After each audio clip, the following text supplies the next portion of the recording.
welcome. It's great to see everybody. I hope you all had a great summer and time to kind of reflect. And now it's time to get back after it. We just left. Players just reported today.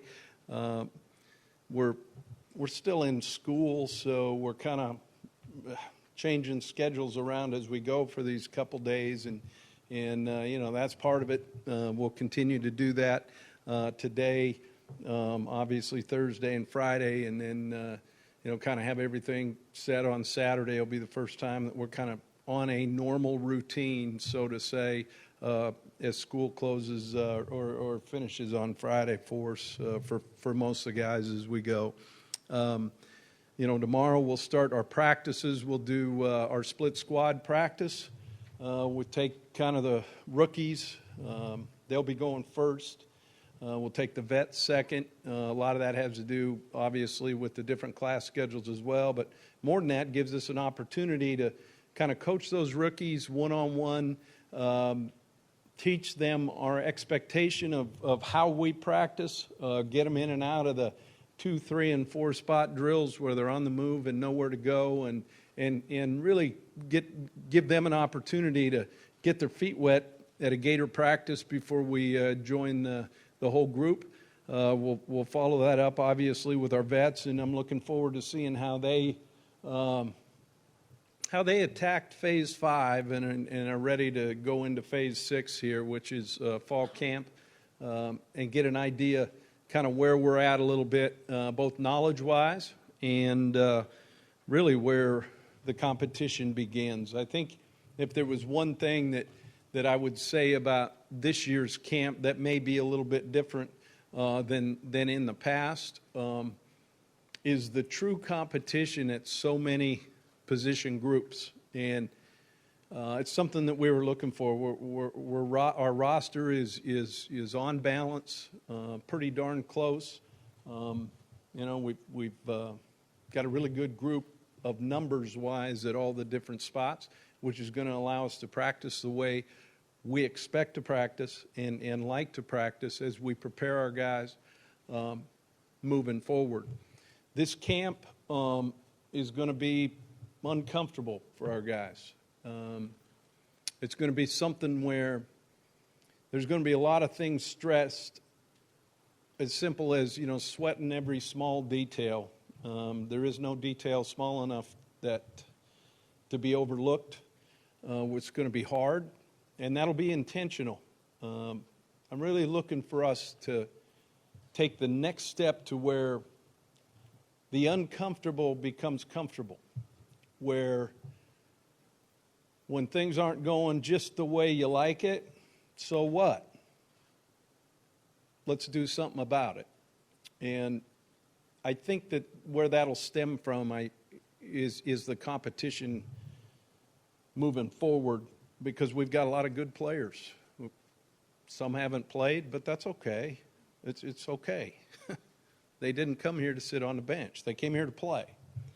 Now it's our responsibility to get the best people on the field, and I am really looking forward to that. Couple notes, obviously, the weekend. Got about 6 guys graduating on Saturday. That's something I'm really proud of. I believe we have 56 or 57 guys. I think Jake, I heard, just got picked up. That are in NFL camps right now that are former Gators. That's something I'm excited about for those guys. And obviously this time of year, things are really good. The 105 roster, I know you guys will go and count at each practice and see how many we have. There'll be a couple spots, like Jordan Sherritt, for example. He's got some tests that he still has to do, so don't subtract him and try to figure out where the 105th is. Where are you at, Zach? You got that? All right. Where's my counters? Okay. But as we do that, it'll be pretty much status quo on Saturday. We're still waiting on some things to clear up on James Robinson. I'll let you know as soon as that happens, and we'll move forward from there. As we're also looking right now, the other question I keep getting asked all the time is, is there anybody that'll miss the first game? As of right now, everybody's doing a great job. I don't anticipate it, but there's still some requirements on everybody to see where we'll be at going into the Michigan game, and obviously that'll be answered, when we go into game week. So as of right now, all hands on deck. Just kind of, guys, on a personal note, the Gators lost one of their own in John Reeves, former Gator great. I say this in that, I recruited his son, Stephen. He played for us when I was at Michigan State. Obviously got to know the family very well. And, my thoughts and prayers goes out to that family who's been through a lot. And, at the same time, I do know this when I got this job.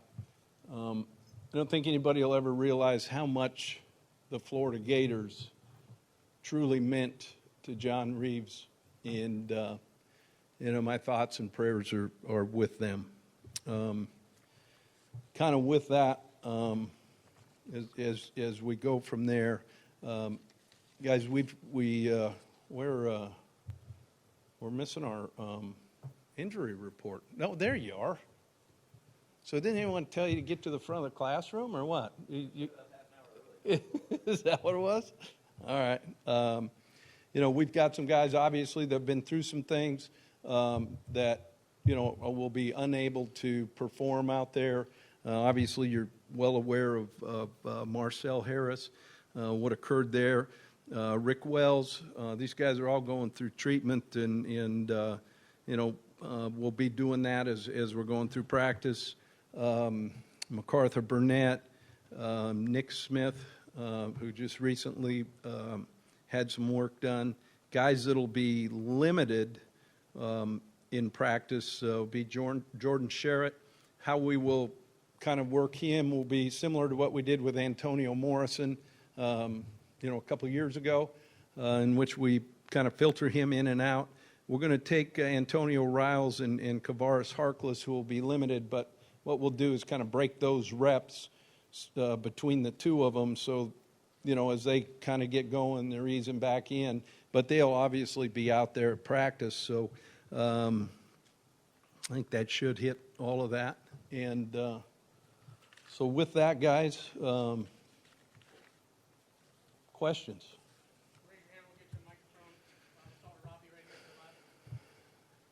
Coach, can you talk about Malik Zaire, maybe what he brings to the team and kind of how he has been accepted by his teammates? So sure. Well, he's been, all indications, he is a great teammate. He's done a great job of getting along with and introducing himself and bringing a certain energy and understanding of what it takes. He's obviously on a mission, and he's here to help us win a game and win a bunch of games. I think the one really good thing it brings great competition to the position. And I guess somewhere along the line at SEC Media Days, I guess I must have said that I knew who the starting quarterback was because somebody texted out or tweeted it out or something. I don't know that I said that, but I guess if I did, you had the scoop, didn't you? All right, good.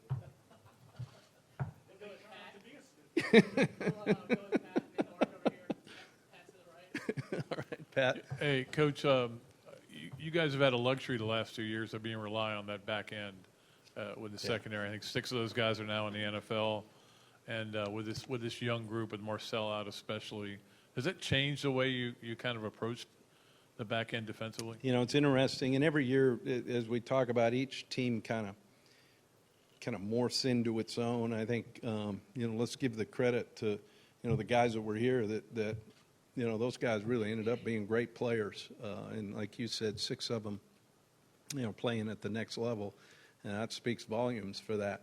I thought those guys really did a good job at developing, and yet now it's our responsibility to get some of those young guys. I think when you look at like our signing class and the numbers, we knew obviously, especially with the early outs, we need to really increase that. as far as what we do, I think the one thing Coach Shannon has done since he's taken over as defensive coordinator is really trying to simplify and let our guys go play, all right? And when I talk about communication, and you've heard me talk about that since I've been here, it is of a premium. And we're looking at Nick Washington, we're looking at Chauncey, we're looking at Duke. Those guys have to do an unbelievable job of communicating with the people in the back end as we're going forward. And, you know, we're going to come up with some really good players. They'll get tested. And you know what? I'll say go ahead and test them because I think they're going to be all right. This time last year, you said you expected dramatically better offense from your first year to your second year, and actually dropped in yards and dropped in points. Mm-hmm. What now in year three are your expectations for your offense? I think we're going to dramatically be worse. I guess since I remember what I said, right? But no, I as you've heard, I got to tell you, the offensive line is dramatically improved. And I am so excited about that. I think the depth at the wide receiver position now allows us some unique weapons. Now, we're going to have to stay healthy, but so is everybody else, right? That's not an in or out deal. I think our running back room is real. Time will tell. And I'm excited about the competition at the quarterback position, and we'll get that ironed out. So I would say in kind of going there, when I can finally say the strength of our team is our offensive line, I feel pretty good about it. Mike, over the right, Gary. Yeah, John Reeves was the all-time leading passer when he was at Florida, NCAA all-time leading passer. He was a quarterback of one of the first great Gator offenses. How eager are you to get that legacy of Gator offense back to where it should be? You know, I certainly is one of the things, as we all know, that I was brought here to do. And it hadn't been done yet, and yet it's been obviously something that is continually evolving as we get to the competition phase and the roster balance on that side of the ball. With that being said, I was also instructed when I took this job to figure out how to win. And I guess maybe we've won a couple, and nobody really thought we would. And yet, in the art of coaching, in the art of business, in whatever that is, let's call it the art of poker. Whatever hand you're given, you figure out how to play that hand. Sometimes you got to bluff now, right? But at the same time, you got to get a win at the end of the day. And I think our guys have done a pretty decent job of that. I think moving forward, when I talked about where now we've got to understand what uncomfortable is to make it comfortable, that's kind of the next step in our evolution of making sure that we get back to Atlanta. Also, one follow-up. This is a 25-year anniversary of the Swamp, being named the Swamp. What does that name, that reputation, and home field mean to you? It means everything. And I was really excited that we had a lot of former Gators come around and talk to our guys kind of to re-understand the importance of the Swamp. And it being one of the most feared places to play, it being an environment that, you know, is hard on opponents. Last year, I think we did a pretty decent job of winning in the Swamp. And obviously, the way the schedule lays this year, our ability to not only defend the Swamp, but make it again where that place where people aren't quite sure they want to come play, that's the responsibility of this year's team. Hey, Coach, I'm going to get the pretty irrelevant question out of the way here. By the way, wait a minute. Don't worry. Was this the disclaimer? No. Is that what they call that? By the way, this question, I blame millennials and their short attention span for this, but you know, every sport is trying to figure out ways to speed up their games. You know, golf, Major League Baseball, and the conference they're not commissioners. speeding up my golf game because I'm always looking for it in the woods. Well, you hit more shots. Yeah, you hit more shots. Yeah. And most of the conference commissioners at the preseason meetings, kickoffs, media days express a desire to move things along without changing any rules. Do you still think it's a particular problem in college football, and do you think coaches would resist any rule changes such as shortening halftime or keeping the clock going after first downs. Right. I'll kind of answer your second one, to begin with from the standpoint of, will coaches – no, coaches will adapt and they'll adjust to whatever the rules were given. And I do understand the importance of television. I understand the importance of staying on time. And I think that tweaks that they're talking about, I don't think you're really going to notice it. I think they're going to be prepared now coming out of a timeout or whatever. They're setting it. They're not waiting for the team to run on the field. It's something that they've been told, let's go. And if you're late, there's your penalty. The deal before halftime where the clock is the clock, I think the people who are going to be really upset are the people who do the halftime interviews, because they're really going to be short. And I don't even know, are we doing one radio-wise this year? Yeah, off the field. Is that what it is? I get off the field. Well, those will be quick. There'll be some extra advertising time. But I think that those things, as we evolve, I think there is a need to speed up some of the things that go on in between. Coach, Edgar and the we sophomore. got you. Where do you expect Luke Del Rio to factor into things? And I think expect, people. it'll be interesting to see where he's at off his injuries. Luke, I've said it. This guy was 5-1, and let's call it, he should have been a 5-0 quarterback a year ago had I not played him in the Arkansas game, which I shouldn't have. And yet, we'll see where it plays. We'll see how he is. We'll see where he's at physically, but he's definitely in the plans. And Felipe Franks' attitude, what has that been? I mean, he's leaving spring, front runner. Sure. And then a guy comes in that a lot of people feel like might supplant him. Right. And yet, if you're a true competitor, and I don't know what kind of business, I guess I don't know much about your business, but every now and then they might bring somebody in to try to take your beat. Well, what do? Turn and run? Or do you accept the challenge? Right? I think he's a guy in his makeup that this is another challenge that is going to help him elevate his play. Also from another guy who's been in the arena that can help him. I don't think he looks at it as that. I would hope he doesn't, because I don't think Felipe has that in his body. I believe he's a guy that's ready to go do this. Gene over the left.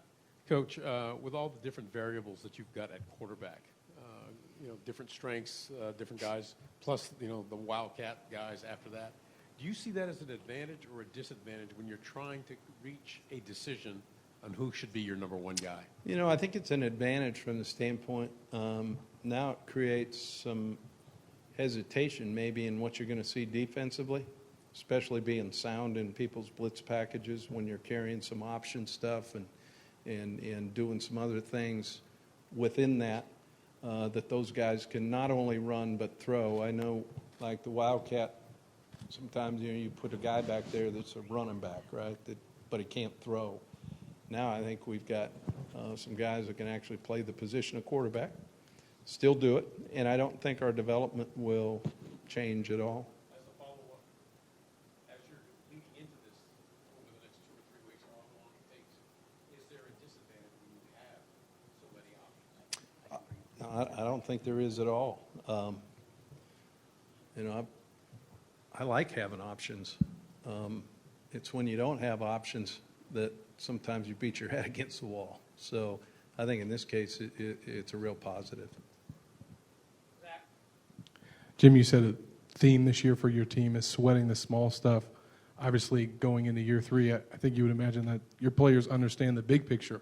So the small stuff do you feel like that's the difference if they can sweat it between the results that happened your first 2 years and what you guys want for this season? Yeah, no doubt. And they understand what it is, and they also understand that just being above average. A lot of times people go through life okay being above average. It's not a bad thing. That means you're probably maybe winning a little bit more than you're losing. You're probably putting more in your bank account than you are taking out. And there's a lot of people that live comfortably in really good long lives, being just above average. In this game, being a Florida Gator, I don't expect that. Above average is, it is what it is. I think the next step is understanding the courage it takes to really step above and put yourself out there, and understanding, you know what, this is the next step. And so what I'm looking for, and I don't know, we'll find out. That's a beautiful thing. But I know our guys understand.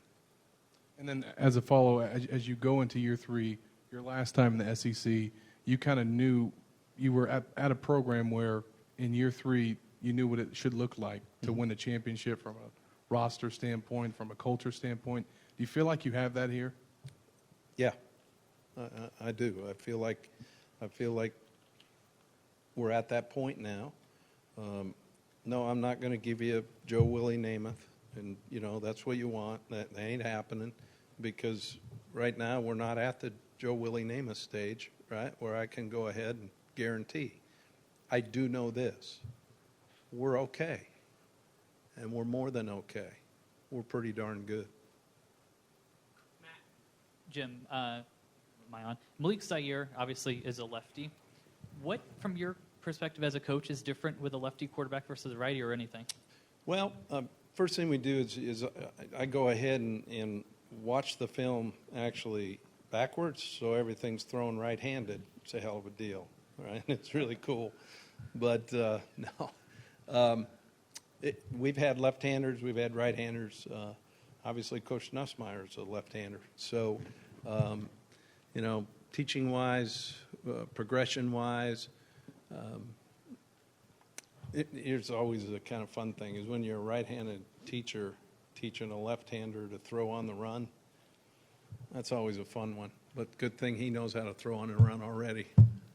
But you don't give thought to moving left tackle to right tackle to protect that blind side or anything like that? That's a great question, because we have in the past. Martez Ivy at left, Jawan Taylor at right. I feel pretty good about it. But that's a great question.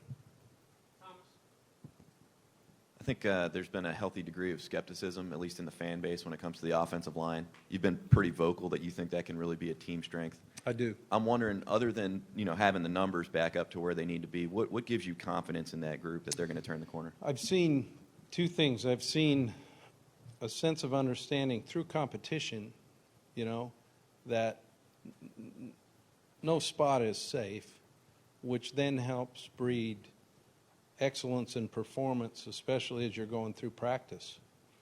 I also see a group of guys who now have been together enough, have understood the communication piece, and understand that they're a little bit tired of being that group, if you understand what I mean. So I'm excited about them. Arnold, over here to the left, Coach Arnold. Oh, you didn't have, I'm sorry, Mark to the right. Coach, you talked about C.C. Jefferson. You guys probably would start him outside. But you said on signing day, some of those young interior defensive linemen, they're going to have to play. Yeah. Can you talk about what you've seen out of those guys? And I think one of the things you're going to see is different packages based on the type of offense we're going to see. For example, being able to play CC outside, and then maybe some of the spread stuff or third down stuff, he can actually move in and do some things as well. That is one of those interior things. I think, a big key to us is Taven Bryan, who, it's time. This guy's learned from a couple really good players that have moved on. I think he's got to be a big key for us in there. I know he's not a young guy. However, he hadn't taken a lot of snaps. So I think that's going to be a key. Kerry Clark doing what he does. Some of the Jabari Zaningo on the other side, which maybe might take some pressure off of CeCe. I think that those are all real positive things. And, I'm looking for Antonius Clayton to be a change-up guy and be ready to go, especially when we need to get after the passer a little bit. Interior guys, that's always a concern of mine, only because there's nothing worse when a team just smashes, and pounds it on you. So we need some guys to really step up interior-wise. We'll find out early in camp because it's part of the competition piece that's going to be difficult on them. Robbie over here to the left. Sorry, Any position changes or experiments during the camp or anything like that? I guess the only thing you'd say is where is Kadarius going to be? In fact, you guys will be able to see, when we're at practice, kind of what we're working on that day based on what position he's kind of at. He's going to be a little bit everywhere, which is a good thing. And, same thing with Dre Massey, as far as actual positions. But as far as like offense and defense or anything like that, there's nothing that's changed. Buddy, over the right, coach. Mac, you've had a fair amount of success with your offense. You've thrown the ball deep very well, a lot of places, including Alabama, Colorado State. You had a great attack. Don't forget Fresno. And don't forget we were Fresno, pretty good there. Eastern Washington. And you want to throw Montana State and Eastern Let's put 'em Washington in there. too. Let's put them in there. And then I think at Michigan State, I think we were in the top 10. And, by the way, at Louisville, I think we were there too. Now, when I was at the Oakland Raiders, that was not so good, okay? But you threw it vertically anyways. Yeah, we did do that. So you have all but these. we never caught it vertically. Yeah, that's Fair enough. You have all these things in your brain, and you've described it. sometimes too many things in my brain. That's kind of the problem. constellations of Montana Yeah, and all there that you sort go. of stuff. Yeah. All right, so you get all these things in your head. Two-part question. Number one, where do you write them down? Do you have like a napkin handy? Do you have a notebook? Do you have a blackboard? And how do you get them down? Because this is how people like you work. You have these things going around. You got to get them. Where do you put them down? I've been accused of maybe being a doodler. I am actually paying attention. However, the slip of paper may be different every time, but it goes in a folder if it's a good idea. It goes in another folder if it's, man, you're really whacked out, And but I do that. I do that a lot. Actually, even when I'm maybe watching opponents, seeing things and then putting it kind of how it might fit, into our nomenclature, how it might fit into our personnel, that kind of thing. I think the biggest thing is how does it fit with your personnel that you have? So.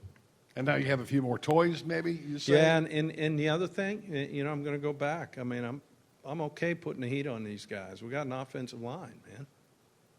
That makes life a lot easier. Weirdest place you ever come up with a play? Just weirdest place? When you sat down and said, "Oh, well, let me get this down." I'm not sure I can say that in public.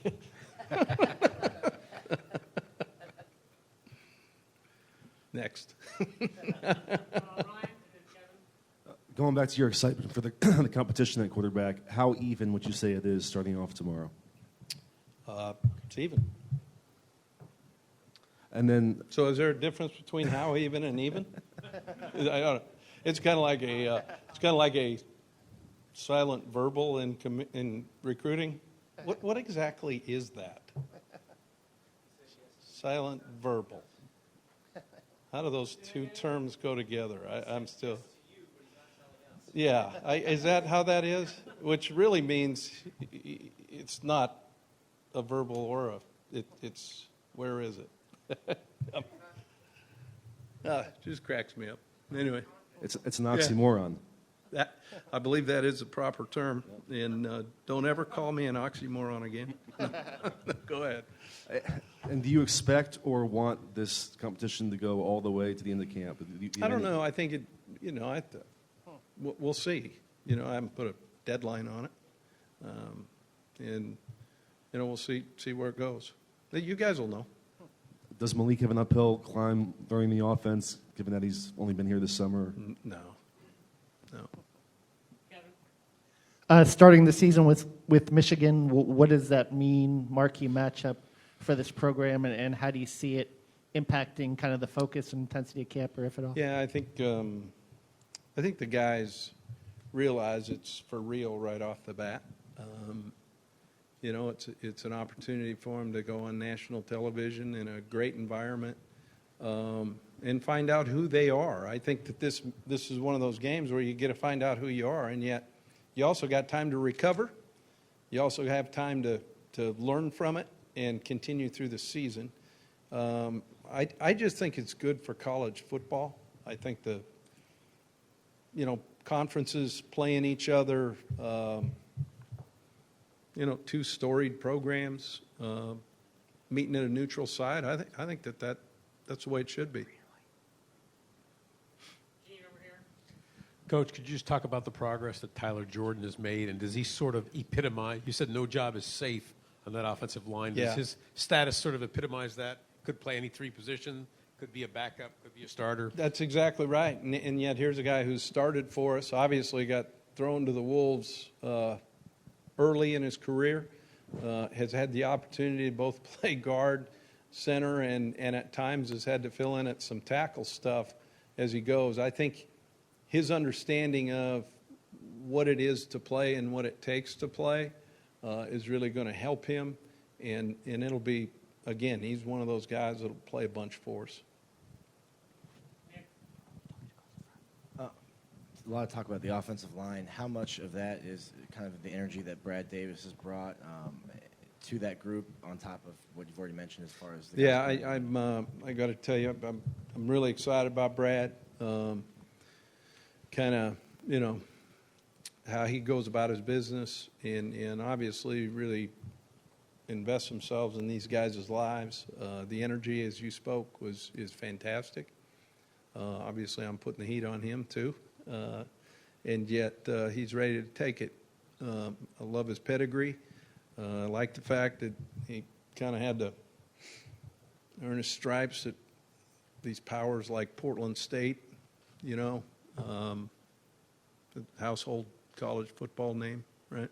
And the fact that he was an under-recruited guy that ended up starting at a great program and kind of, a little bit of chip.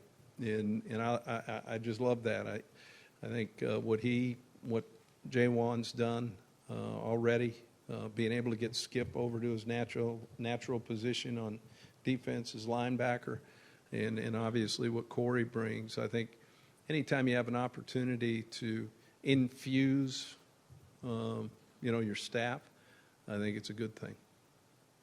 And then you've had a fast pass for the offensive lineman, kind of shifting that to the secondary now. Is it easier, though? I think they say that the farther away you are from the ball, the easier it is to play early. You're going to have a lot of cornerbacks specifically probably have to play early. Is it better at the cornerback than maybe a left tackle or a right tackle?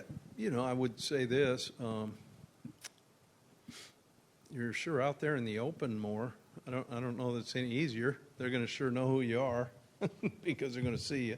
You can't hide in the interior, and yet I know that these guys chose to come here not only for what the University of Florida can do for them, but more so for the opportunity that they have to play. Neil Lomax, Portland State, right? Neil Lomax, you're absolutely right. Clint Didier, right? Yeah, Right. Clint Didier. Nicely done. You said the running back room was real. What's real about Jordan Scarlett that gives him an opportunity to be a feature back? On Yeah, I think he's done a much better job, and he's really worked on some of the things, especially, being able to catch the ball a little bit more, be more of a three-down back, and yet having change-ups there with LaMichael, Mark Thompson. Obviously, we've got two young guys that are very talented, and you know what?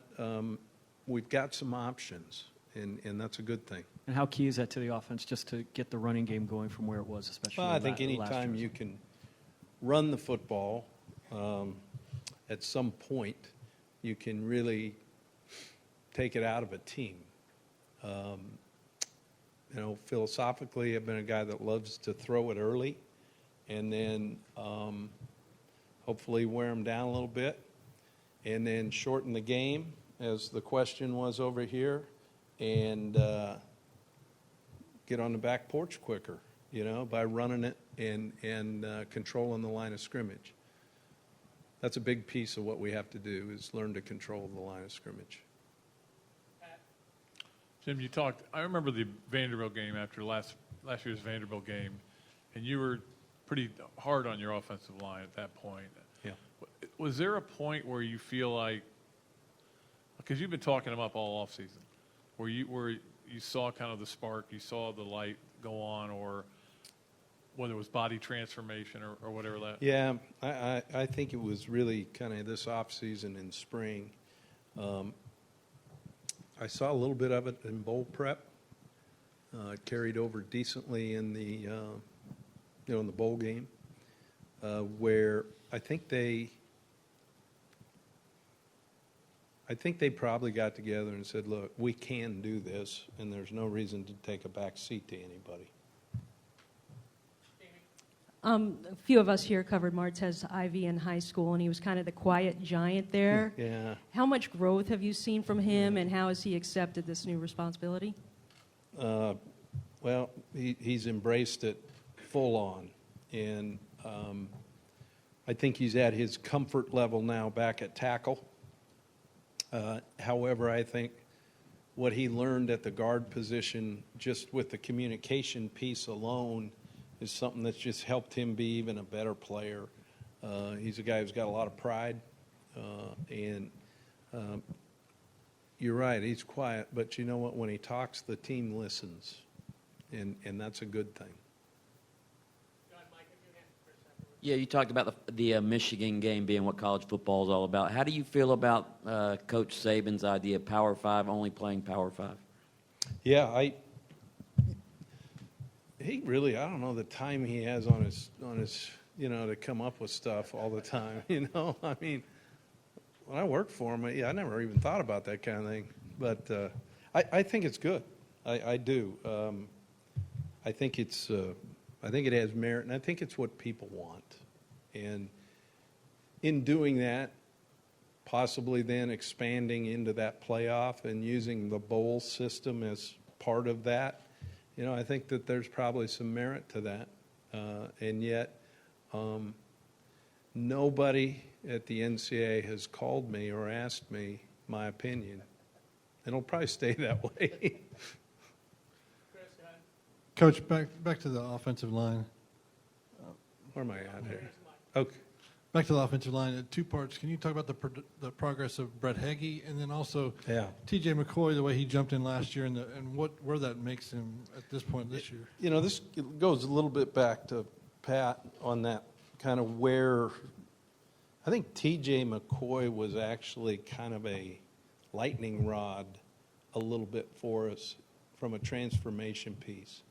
The energy, the care, the want, obviously being a legacy and playing in the swamp for him, I mean, that's real. And you hear me talk a little bit about how to affect the people around you in a positive way.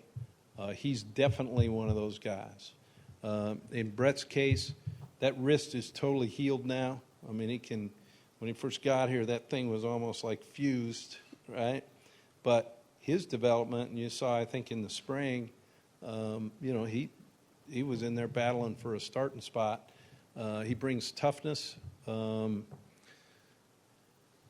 He elevated the play of other people because, you know what, he wants to play, and that's a great thing. Joseph and then Kevin. Joseph over here to the left. Coach, which players do you expect to take over as leaders of this team for the upcoming season? I don't know. What we're going to find out. I think the word leadership is sometimes scares people.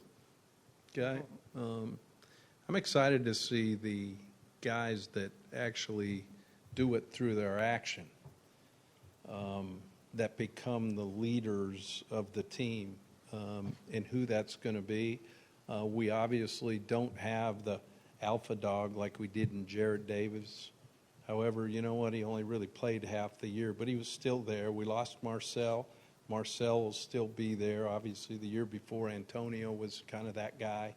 And I'm not sure one has been defined, and yet I don't think that's a bad thing, because it's going to allow some guys through their actions. And as I tell them, your actions speak so loudly, I can't hear what you say. They'll define themselves. A couple more minutes, guys. Go with Kevin. Zach, I got you next. Coach Eddie Pinero, had made such a big impact on special teams last season. What are you looking for an encore from him this year, and what he can do? Well, better? I think consistency. Just go do your job. Don't you don't have to kick everyone like it's a 82 1/4, whatever, however long that one was that he kicked. I don't know if that was altered at all video-wise or however deep it was. But, the biggest thing is just knowing, go out and do your job, be who you are. It's amazing to me as I talk to him, obviously the impact of what Eddie has done here. It shocks me at how many number 15 jerseys are out there all the time. I didn't know Eddie had that many fans. So, Zach, go to the right and back. Coach, with Marcel's injury, do you plan on putting Chauncey at safety or corner? Where do you think he'll see most of his time? he's still going to start at corner. I thought he did a great job, and that's kind of was his natural position. And yet, what he did, obviously, moving from nickel and playing nickel and then going to safety was obviously highlighted in the bowl game.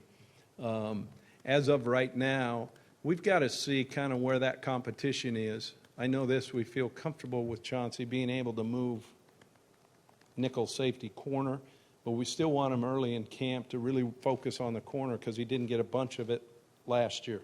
How have you seen him mature now going to his sophomore year compared to when he first came in with you guys? Chauncey, mature? Yeah. Have you, obviously haven't talked to him lately, have you? Here's what I love about Chauncey. The guy's confident, man, and I'm okay with that. I think he really grew up later in the year when he was forced into action and let his play do his talking. And that's the thing that has to continue with him. Going back to what I said earlier, your actions speak so loudly, I can't hear what you say. Zach and then Nick. Jim, at safety, you have behind Nick, you have Juwan, Quincy, and Donovan. And, those are two guys, too. I just talked about that real quick in Quincy and Juwan. Two guys that got hurt last year that were in our plans. Now, through the injuries, they weren't even able to go in the spring. So this is almost like a new camp for them as well. And yet, what we saw early when they were out there are guys that we think can play for us.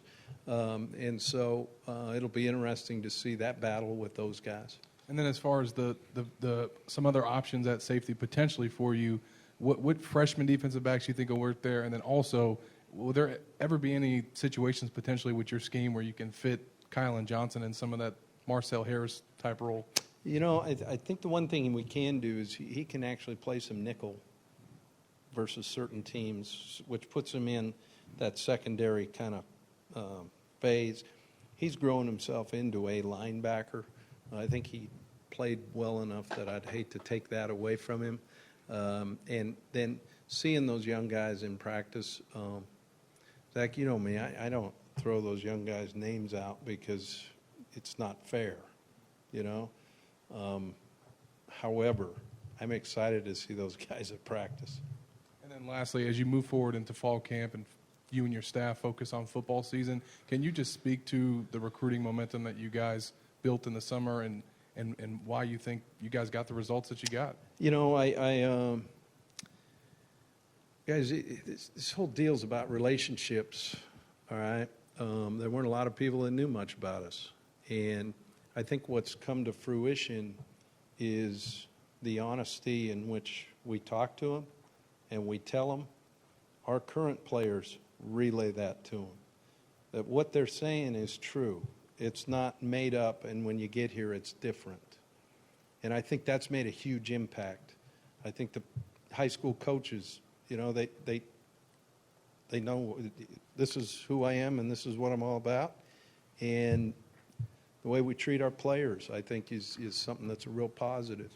Obviously, we've got guys that are really working at it, and yet we always have. But it takes some time to develop that. I think the support of our administration has been great in the things that are about to happen in the future, and that's something that's very positive. So I think right now there's just that general vibe and them understanding that when they become a Gator, Coach is going to take care of you, and even when you're after, Coach is going to take care of you. And I think that's something that's really important.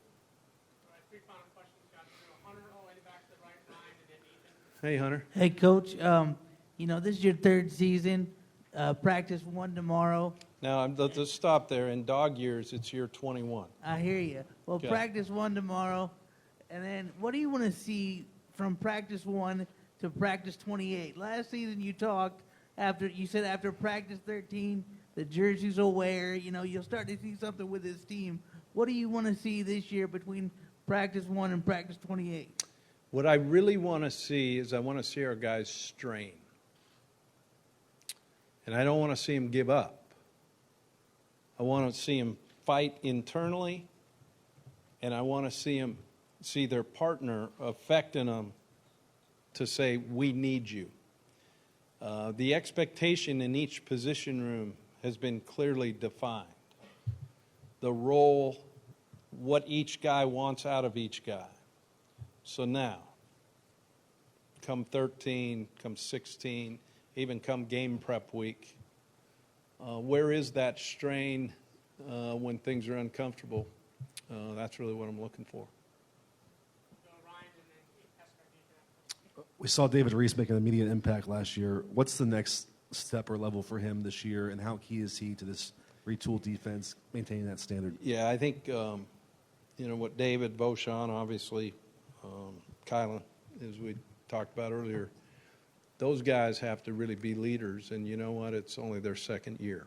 I think them getting their feet wet and actually not really just walking through the puddle, but jumping in the pool, those guys really made a huge impact and believers in the guys around them. And I think that's positive. And so their continued growth, but more than that, their continued play, their actions, their communication with each other and the others in front and in back are going to be huge, and yet I expect them to do it. Last week there was this big study came out, I believe from Boston University, about the links between football and brain damage later in life. I don't know if you saw that. I'm sure you've seen similar studies and similar stories about that. Sure. When you see stuff like that, what goes through your mind? Does it make you nervous about the future of the game, nervous for you, your players? Just what goes through your mind? Well, I think here's the one thing. I'm glad that we've studied it, and yet I don't know that we have all the information, and yet it's a good thing. Here's what I love about here is we're on the forefront of that. We've got the helmets where they're testing the type of hits. They've done the studies on what exactly the different things are. I'm obviously not Marcus Welby, MD, by any stretch of the imagination, but I do know that our guys are on the front of that study, our people, our trainers, our doctors. So I do know that this is a great place to be with all that being in the news. Thanks, guys. All right, guys. Appreciate it.